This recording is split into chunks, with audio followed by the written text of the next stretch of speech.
Orang yang istihadah terhukum suci sehingga sebenarnya dia halal untuk berhubungan dengan suaminya. Nah, juga orang yang istihadah karena dia terhukum suci, dia wajib untuk melaksanakan puasa Ramadan. Dan puasanya hukumnya sah, teman-teman. Sehingga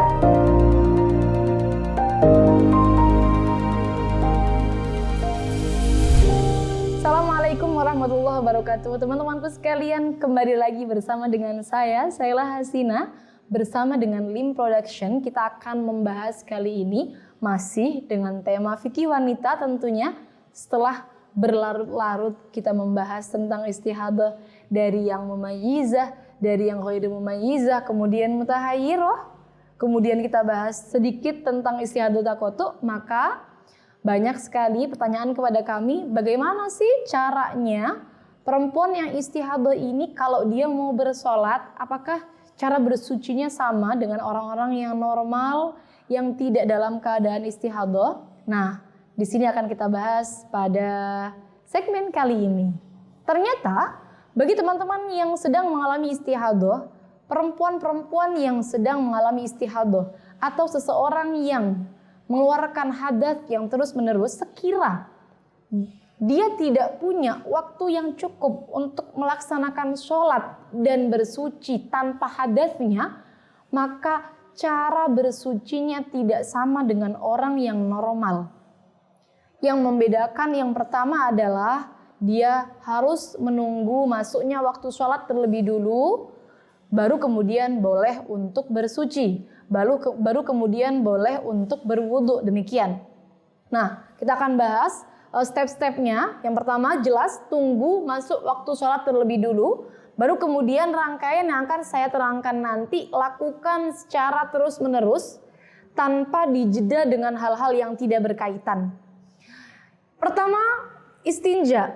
Istinja terlebih dulu, bersihkan diri dari najis yang keluar terlebih dulu. Baru kemudian setelah itu lanjutkan dengan meminimalisir darah yang keluar atau menghentikannya. Nah, meminimalisir darah yang keluar di sini bisa teman-teman lakukan dengan dua cara. Cara yang pertama dengan penyumbatan, cara yang kedua dengan pembalutan. Nah, penyumbatan di sini caranya dengan menggunakan semacam kapas yang kemudian disumbatkan ke kemaluan bagian dalam. Di sini harus masuk bagian dalam ya teman-teman sekalian, tidak boleh separuh di dalam, separuh di luar, karena justru nanti dia dalam sholatnya akan dihukumi membawa najis. Jadi harus dimasukkan ke area yang tidak nampak saat duduk jongkok. Nah, cara yang pertama ini boleh dia lakukan yang pertama ketika dia tidak sedang berpuasa. Kalau dia sedang berpuasa, sekalipun dia sedang berpuasa sunnah, maka cara yang pertama ini harus dia skip. Harus dia tinggalkan, dia boleh berpindah nanti dengan cara yang kedua. Atau dia boleh meninggalkan cara yang pertama ini semisal dia merasa hal ini membahayakan dirinya. Contohnya dia seorang perawan yang mempunyai khawatir bahwa nanti dengan penyumbatan ini bisa melukai, bisa merobek selaput darahnya, maka boleh untuk ditinggalkan juga cara yang pertama ini beralih ke cara yang kedua. Atau dia merasa kesakitan yang sangat, maka nanti juga boleh untuk ditinggalkan cara yang pertama ini beralih ke cara yang kedua. Nah, cara yang kedua ini dengan menggunakan pembalutan. Pembalutan ini bagaimana?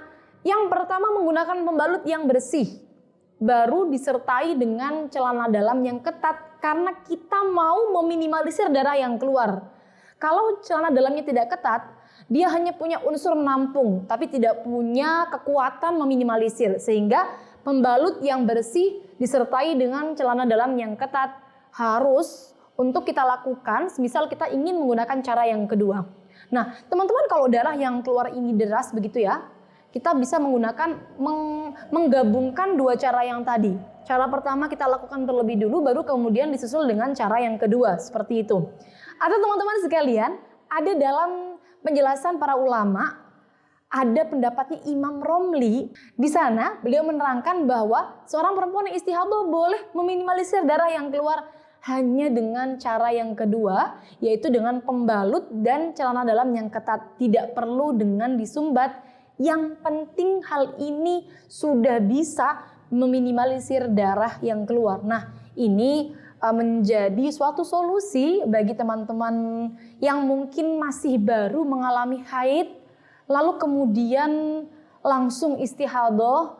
Nah, anak-anak kecil zaman sekarang kan banyak yang mereka baru umur 11 tahun pertama kali mengalami haid langsung istihadah. Di sini kan kalau misal kita suruh mereka untuk menyumbat lumayan memberatkan bagi mereka. Saya rasa kita perlu untuk menyampaikan pendapat dari Imam Romli ini untuk meringankan anak-anak agar mereka tidak takut dengan istihadah. Mereka tetap bisa untuk sholat seperti biasa. Yang penting cara-cara yang dilakukan sudah benar seperti yang kita terangkan tadi, yang kita bahas tadi. Kemudian yang selanjutnya, setelah meminimalisir darah yang keluar, baru kemudian setelah itu dia boleh untuk berwudu. Nah, wudu di sini dia harus lakukan secara terus-menerus.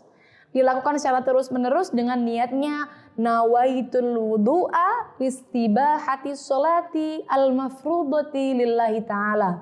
Atau nawaitul wudu'a listibahati sholati fardhon lillahi ta'ala. Boleh teman-teman gunakan bahasa Indonesianya.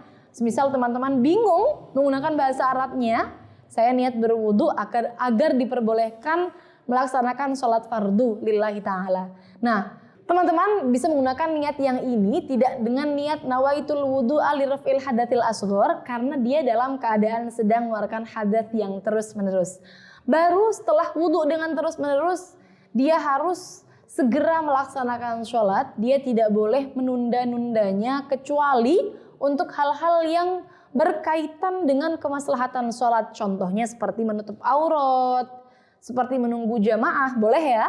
Jadi tidak ada ungkapan saya tidak jamaah karena saya istihadah. Karena ternyata menunggu jamaah termasuk uzur yang membuat seorang yang istihadah ini boleh untuk menunda segera melaksanakan sholat seperti itu. Nah, yang perlu diingat juga, wudunya seseorang yang mustahadah hanya cukup untuk digunakan satu ibadah fardu saja dan boleh digunakan untuk beberapa ibadah sunnah. Jadi bagi teman-teman yang sedang di bulan Ramadan kemudian ingin melakukan sholat tarawih, maka setelah isya wudu terlebih dulu dengan rangkaian yang sudah kita bahas tadi. Kemudian wudunya tadi boleh digunakan untuk sholat isya 1, kemudian sholat tarawih 20 rakaat dan sholat witir 3 rakaat, baru kemudian mau melakukan ibadah sunnah yang lainnya juga masih tetap diperbolehkan. Karena wudunya orang yang istihadah atau wudunya orang yang keluar hadas terus-menerus boleh untuk satu ibadah fardu dan boleh untuk banyak ibadah sunnah. Nah, bagi teman-teman yang sedang mengalami istihadah, kalau mau bersuci silakan mengikuti cara-cara yang telah kita bahas tadi. Dan yang perlu teman-teman ketahui adalah selain tata cara bersuci bagi orang yang istihadah tadi adalah orang yang istihadah terhukum suci sehingga sebenarnya dia halal untuk berhubungan dengan suaminya. Nah, juga orang yang istihadah karena dia terhukum suci, dia wajib untuk melaksanakan puasa Ramadan. Dan puasanya hukumnya sah teman-teman, sehingga dia tidak perlu untuk mengqadha puasa yang telah dia lakukan. Namun yang perlu diingat, ketika seorang perempuan mengalami istihadah dan dia berpuasa, ketika mau sholat subuh, zuhur dan asar, jangan sampai bersuci dengan melakukan penyumbatan karena nanti itu akan membatalkan puasanya. Jadi cukup menggunakan pembalutan tadi, cara yang kedua dengan pembalut yang bersih dan celana dalam yang ketat. Cukup sekian pembahasan kita kali ini, semoga bermanfaat. Jangan lupa subscribe channel kami dan share video ini bila kalian rasa video ini bermanfaat. Semoga bisa memahamkan teman-teman sekalian. Saya Sela Hasina dan segenap tim Lim Production pamit undur diri. Wassalamualaikum warahmatullahi wabarakatuh.